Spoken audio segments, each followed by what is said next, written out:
खैरोली येथे शिवसेना युवा नेते साहिल चौगुले यांच्या पुढाकाराने आणि देविदा चौगुले प्रतिष्ठानच्या वतीने आयोजित करण्यात आलेल्या underarm circle day night cricket स्पर्धा 2025 मध्ये यंदाही खेळाडूंनी आणि क्रीडाप्रेमींनी अभूतपूर्व प्रतिसाद दिला।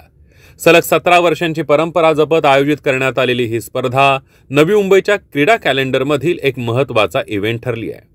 2 दिवस चाललेल्या या डे नाईट स्पर्धेमध्ये केवळ नवी मुंबईच नव्हे तर ठाणे, पनवेल आणि मुंबई येथून मिळून तब्बल 32 संघांनी आपला सहभाग नोंदवला।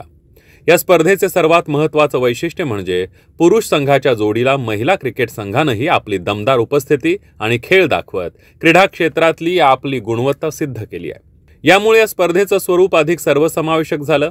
स्पर्धेच्या समारोपावेळी सर्वांचा उत्साह शिगेला पोहोचला होता। या प्रसंगी विविध सर्वपक्षीय राजकीय मान्यवर, स्वर्गीय देविदा चौगुले यांचे जुने सहकारी तसंच मोठ्या संख्येनं क्रिकेट प्रेमी उपस्थित होते।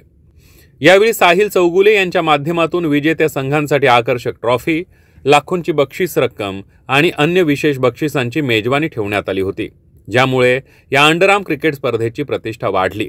साहिल चौगुले यांच्या पुढाकारामुळे नवी मुंबईतील स्थानिक क्रिकेटला आणि क्रीडा संस्कृतीला एक नवं बळ मिळालं, यात शंका नाही। गेले 17 वर्ष देवदास चौगुले प्रतिष्ठान हे सामना आम्ही आयोजित करतो, कुठलीही एंट्री फी न स्वीकारता। इथं टोटल 32 टीमांचे संघ इथं काल अर्धे आणि आज अर्धे, आज आमची फायनल टीम असतील। कुठली एंट्री फी न स्वीकारता मॅन ऑफ द मॅचला आम्ही बाईक ठेवली, विमेन ऑफ द मॅचला आम्ही स्कूटी ठेवली आहे। या सर्वांनी या मॅचला उपस्थिती दर्शवून त्यांचं प्रेम माझ्यावर दाखवलं आणि वेळोवेळी ते दाखवत असतात।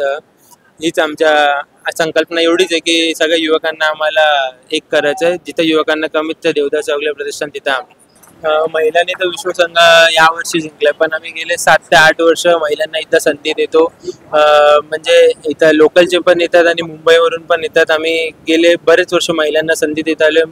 आज की लडकियां मर्दों से कम नहीं। यावेळी उपस्थित मान्यवरांनी आयोजक साहिल चौगुले यांच्या सातत्यपूर्ण प्रयत्नांचे आणि भव्य आयोजनाचं विशेष कौतुक केलं। साहिलला बघून फार आम्हाला असं काय सांगू, एवढं खुश वाटतं आम्ही का चला पप्पाचं नाव आता कुठे राहत चालवतोय आणि या कमी वयात एवढा मोठा हे सर्व सांभाळणं छोटी विषय नाहीये। आणि हा जे प्रोग्राम हा करतोय, लोकांना जे एकत्र करतोय, या बाबतीत तर ते पप्पा करायचे तर आपण करतोय आणि आमची सर्वांची हीच इच्छा आहे त्याने पुढे वाढावं आणि कुठेही कमी पडावा नाही। जिथे कमी असेल तिथे आम्ही असेल, हीच आमची इच्छा आहे।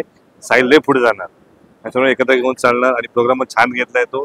पप्पाचे जे विचार होते हा पुढे चालवतोय आणि चालवत राहणार। काही लोकांना काय असेल तर साहिल भाई मदत करणार लोकांना।